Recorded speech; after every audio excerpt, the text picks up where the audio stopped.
General Kellogg, Japan and moves I it beg south. your pardon. Yep. You have a lot of questions, and we're going to hear some answers from President Biden right now. Right. Let's listen. Outside within the 12-mile limit. They successfully took it down, and I want to compliment our aviators who did it, and we'll have more to report on this a little later. Thank you. Mr. President, what did you say about China? What's your message to China? You were saying the recommendation was from your national I told them to shoot it down. on Wednesday. On Wednesday. But the recommendation They from said to me, let's wait till it's safest place to do it. What does this mean for China relations with China?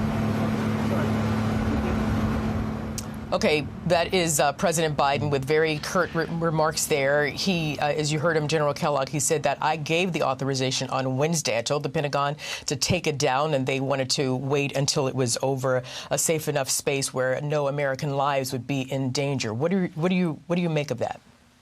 Well, first of all, it was a few days too late. I mean, the decision should have been made well before that. That's a slowness of decision making where he's got the options and make the hard call right away. When he said Tuesday, or Wednesday, I don't know why he didn't do it on Monday. And then I think I would have preferred that it be shot down over Montana, where we could have potentially picked up at least fragments of the package, even if it was separated from the balloon itself. But he made the right call, and the right call was to tell his military to do it. I now fault a little bit the military. Well, we need to wait till it doesn't, it falls somewhere into the ocean. Look, this is a national security issue. It's just not a safety issue. So you have to ask yourself the question, Arthel, when you make decision making like this, what is the reason why you're going to take the action? Is the action to make sure we don't hurt any Americans on the ground, which is a very important piece of the equation, but also you send a signal right away to the Chinese, this is unacceptable behavior, and we're going to do something now. We're not going to wait till it transmits the entire United States. And then the entire time it's been moving, it's been passing information back. So I kind of, right now, when that comment, when the President said he gave the decision and made the comment, do it on Wednesday, and the military waited till Saturday, I kind of would tell the Chairman of the Joint Chiefs and the Secretary of Defense, maybe you need to come in and we need to talk about decision-making 101 and what is really important to the American people and national security. I kind of think they missed the ball on this one. So, but again, when we went back earlier, we talked to it just a minute earlier, Arthelis, they need to be thinking now the next steps, because they need to have some type of reaction, something they need to send back to China. This should be one of those comments of, well, it's no harm, no foul, the balloon's gone.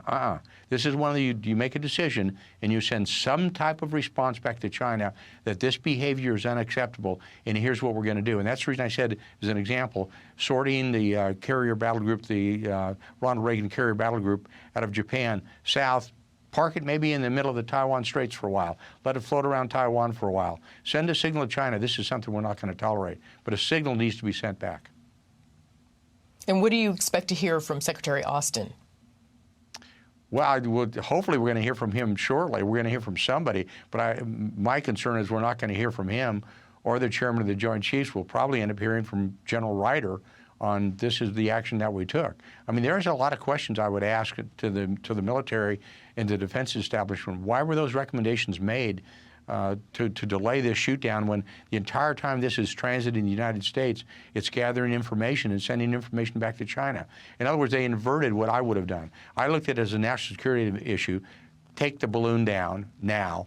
And they looked at it as, well, let's not have any collateral damage of hurting anybody on the ground. I understand that's important, Arthel, but the most important piece was knocking this balloon out of the sky and sending this message earlier and supporting the President of the United States. I don't think this supported him very well.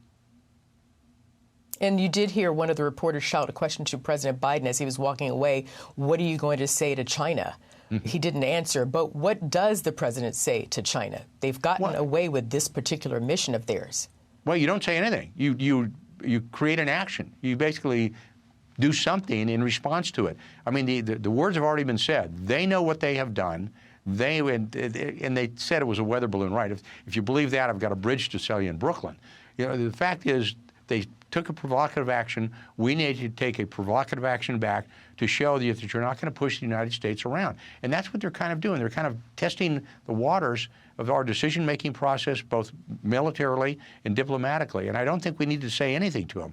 We need to take some type of concrete action And the first thing I would think of is sorting a carrier battle group, put it around Taiwan, because that's clearly in the crosshairs of China right now. It's clearly, I would be concerned, what are the Chinese going to do in the next year or two with Taiwan? Because I think there's a window of vulnerability. And I think what they're looking at right now is, okay, the Biden's term ends in 2015. What are we going to do? Okay. General Kellogg says actions speak louder than words. General, thank you very much. Hey, Sean Hannity here. Hey, click here to subscribe to Fox News YouTube page and catch our hottest interviews and most compelling analysis. You will not get it anywhere else.